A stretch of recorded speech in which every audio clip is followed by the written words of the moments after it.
हरे कृष्णा, राधे राधे। मैं कविता त्रिपाठी अपने channel Keshav creation family blog में आप लोगों का स्वागत करती हूं। आई होप आप सब अच्छे होंगे, मैं भी अच्छी हूं। तो देखिए, मैं वीडियो लेकर आई हूं कि खरमास कब से लग रहा है, कब से कब तक रहेगा और खरमास में हमें क्या कार्य करने चाहिए, क्या कार्य, कौन से ऐसे कार्य हैं जो हमें बिल्कुल भी भूल कर भी नहीं करनी चाहिए। तो देखिए, खरमास सबसे पहले बता देती हूँ कि खरमास कब से शुरू हो रहा है। तो देखिए, खरमास जो शुरू हो रहा है 2023 में, वो 16 दिसंबर से लेकर 15 जनवरी 2024 तक रहेगा। यानी साल में, मतलब साल के जो 2024 में है, वो 15 जनवरी को सूर्य देव जब मकर राशि में प्रवेश करेंगे, तब मकर संक्रांति के त्यौहार के बाद से सारे शुभ कार्य शुरू हो जाते हैं। यानी खरमास में हम शुभ कार्य नहीं करते हैं। अक्सर मतलब हम सुनते ही हैं कि मतलब कुछ ऐसे दिन होते हैं जिनमें हम शुभ कार्य नहीं करते हैं, जैसे खरमास हो गया, पितृपक्ष हो गया। हम सबको मालूम ही है कि 15 दिन पूर्वजों के, पितरों के लिए समर्पित हैं। हमारे सनातन धर्म में ऐसी मान्यता है। लेकिन कुछ दिन भी खरमास यानी मलमास के दिन होते हैं जिनमें भी हमें शुभ कार्य नहीं करते हैं। हम लोग आम भाषा में भी कहते हैं कि मलमास लगा हुआ है, कोई कार्य नहीं करना है। तो ये आप लोगों को पता ही होगा। तो देखिए, उसके बाद क्या है, मतलब कुछ ऐसे कार्य हैं जैसे जो 15 दिसंबर 2023 में जब मतलब लग रहा है खरमास, तो देखिए 10 बजे करीब, मतलब उसी दिन 10 बजे सूर्य वृश्चिक राशि से निकलकर गुरु की राशि धनु में प्रवेश करेंगे, जिसके बाद खरमास शुरू हो जाएगा। खरमास की समाप्ति मकर संक्रांति पर 14 जनवरी 2023 को होगी। जब सूर्य गुरु की राशि में प्रवेश होते हैं तो उस काल को गुरुवादित्य कहा जाता है और उसी दिन से शुभ कार्य में मतलब रोक लगा दी जाती है। और देखिए, मतलब जो खरमास होता है उसमें हमें मतलब विवाह, मतलब शादी विवाह और मुंडन, जनेऊ, गृह प्रवेश और मतलब कोई भी जैसे शुभ कार्य, लेकिन पूजा पाठ आप करा सकते हैं, कथा करा सकते हैं, होम करा सकते हैं।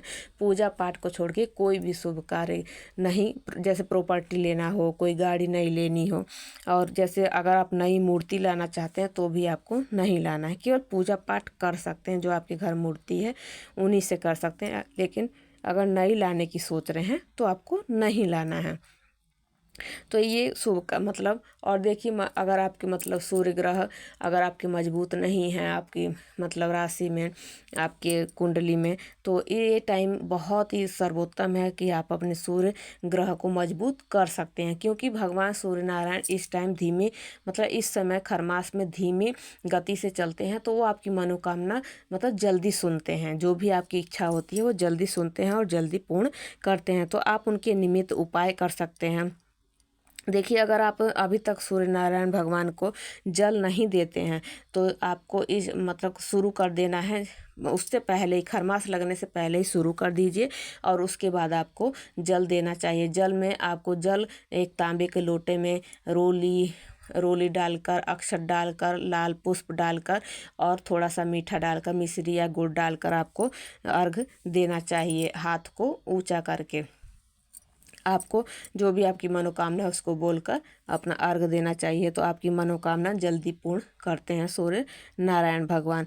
और देखिए, इस टाइम मतलब जो जैसे एक बता देती हूँ कि मैं जो 7 घोड़े, मतलब सदा जो एक पौराणिक कथा भी है खरमास की।